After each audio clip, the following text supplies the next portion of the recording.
आप जानते हैं we live in a sick world. हम एक बीमार दुनिया में रहते हैं.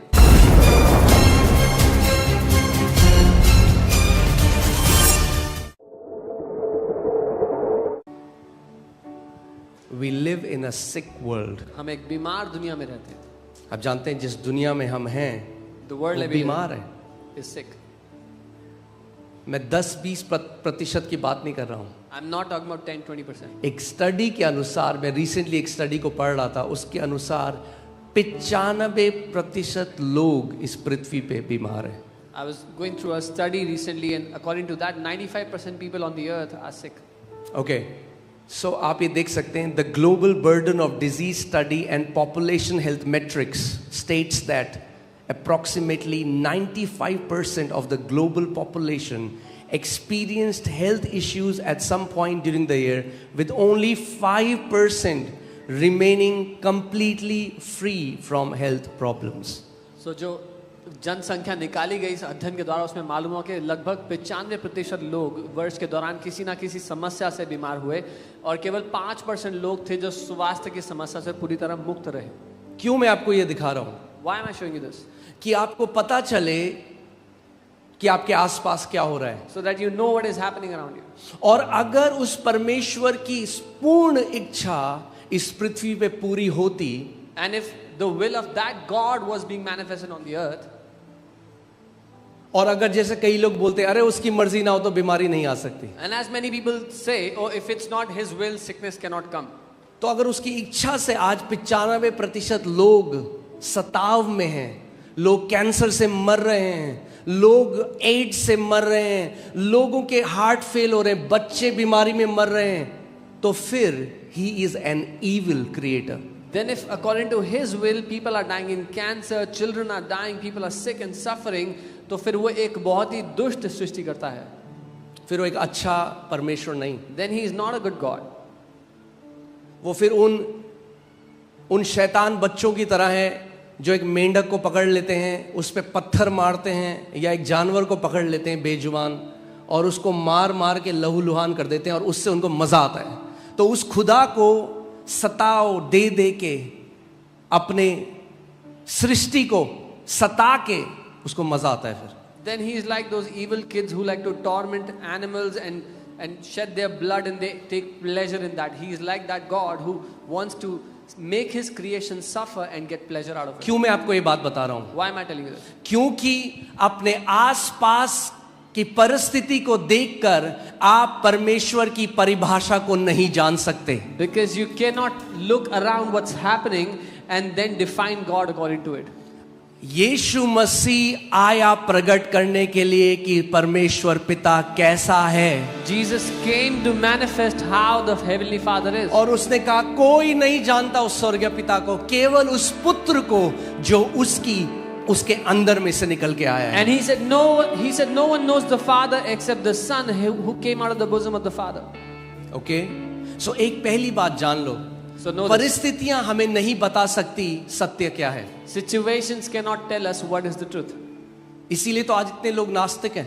Which is why many people are atheists today. क्योंकि जब आसपास देखते हैं When they look around, तो उन्हें दिखता है. मैंने आपको क्या बोला था, अगर आप किसी राज्य में जाओ, जैसे सऊदी अरेबिया जाओ जहां पे राजा हैं, या दुबई जाओ, और वहां पे आप देखो लोग मर रहे हैं सड़क में, खाने को नहीं है, भूख से मर रहे हैं, लोगों के पास अच्छी सुविधाएं नहीं है, तो वहां से आपको क्या पता लगता है राजा कैसा है उस जगह का? दुष्ट है. I told you if you go to a kingdom where there are still kings like Saudi Arabia, and if you see people dying on the streets out of hunger, don't have amenities, you will say the king is an evil king. तो इससे हमें पता लगता है कि कोई तो है जो इस पृथ्वी पे राज कर रहा है जो दुष्ट है. So that tells us that there is somebody who's ruling on this earth who is evil. कितने लोग मेरे साथ हैं? How many of you? आप समझ रहे हो इस बात को? You understand? परमेश्वर इस पृथ्वी पे अभी राज्य नहीं कर रहा है. God is not ruling on this earth right now. यीशु मसीह ने कहा the prince of this world is coming, talking about devil. Yeshu ने कहा इस जगत का राजकुमार आ रहा है, वो शैतान की बात कर रहा है. सो कौन रूल कर रहा है इस पृथ्वी पे अभी? Who is ruling on the earth?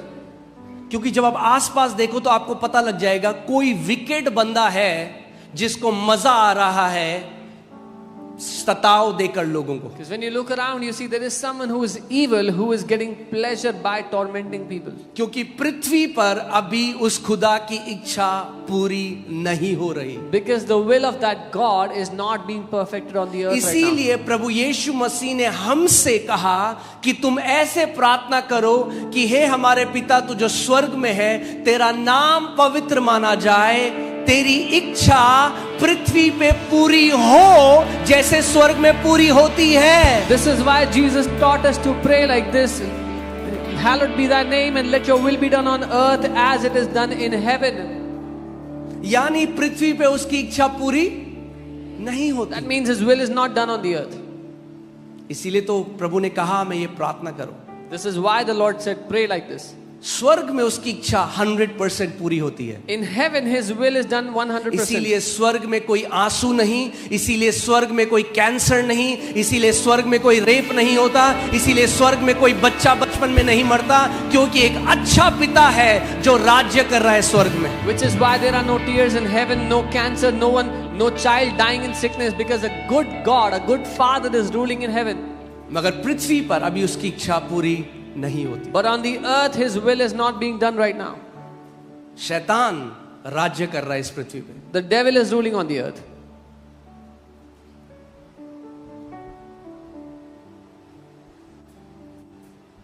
America में स्लेवरी जो है, दास बनाना लीगल था। In the US it was legal to have slaves. Okay और सो आप देखेंगे अब्राहम लिंकन जो थे वहां के राष्ट्रपति, उन्होंने एक नई घोषणा निकाली जिसको बोला गया है इमेंसिपेशन प्रोक्लेमेशन। और the president of the country, he took out a new declaration, the Emancipation Proclamation. जिनको बोला गया है मुक्ति उद्घोषणा। मुक्ति उद्घोषणा। और ये मुक्ति उद्घोषणा क्या थी? उन्होंने एक नियम निकाला, एक बिल निकाला लीगली कि आज के बाद जो हुआ था 1863 में, 1863 में, 63 सही है, 63 में, वहां पे अब्राहम लिंकन ने बोला आज के बाद अब कोई दास नहीं बना सकता, इलीगल है दास बनाना। He took out a bill in 1863 and said after today no one can have a slave, it's illegal to have slaves. अब ध्यान से सुनो मेरी बात। लीगली ये डिक्री निकाल दी गई एक राष्ट्रपति के द्वारा अमेरिका में, जो हाईएस्ट अथॉरिटी है। A president who is the highest authority of the country made a legal decree. तो आपको क्या लगता है फिर क्या हुआ होगा?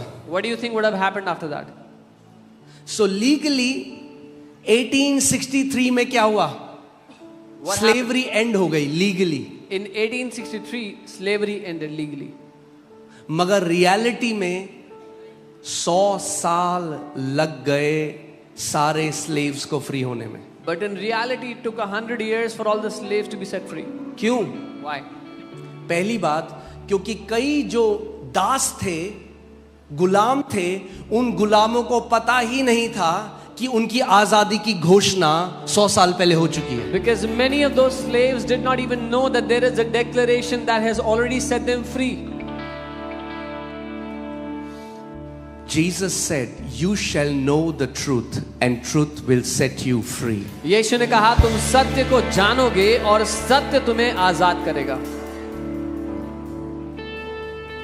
ओके 100 साल हो गए, It's been 100 years. फिर भी लोग गुलामों को रखे हैं अपने घर में, और वो क्या चाहते हैं? इस गुलाम को कभी भी ये इमेंसिपेशन प्रोक्लेमेशन नहीं सुनाई देनी चाहिए, क्योंकि जिस दिन इसको पता लग गया ये खड़ा हो जाएगा अपने अधिकार में। People still had slaves working under them. They had slaves in their house and they never wanted the truth to come to them, because the day the slave will know, he will come out.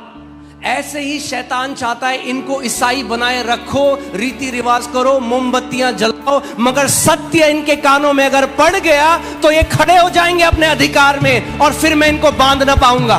This is what the devil wants. Keep them in the religion of Christianity. Let them do their little rituals. Because if they know the truth, they will come out, they'll be set free, and I'll not be able to bind them anymore. आप हर Sunday यहाँ पे गवाही देखते हो, लोग क्या कहते हैं, हमें नहीं पता था हमारा अधिकार, हमें नहीं पता था घोषणा करना। जिस दिन से घोषणा करने लगे, कैंसर चंगे हो गए, दुष्ट आत्मा से आजाद हो गए, अलग अलग बीमारियां चंगी हो गई। क्यों? क्योंकि उन्होंने सत्य को जान लिया है। और यीशु मसीह ने कहा, जब तुम सत्य को जान लोगे तो वो तुम्हें हर एक बंधुआई से आजाद कर देगा। You hear testimonies every Sunday in this place, how people, when they got to know their authority, they came out of cancers and sicknesses.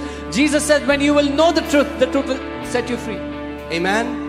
तो इसका मतलब आप उतने ही आजाद हो जितने सत्य को आप जानते हो। So that means you're only free to the extent to which you know the truth. उतना नहीं जितना आप गिड़गिड़ाते हो, उतना नहीं जितना आप उपवास करते हो, जितना आप सत्य को जानते हो। Not as much as you beg or you fast, but as much as you know the truth.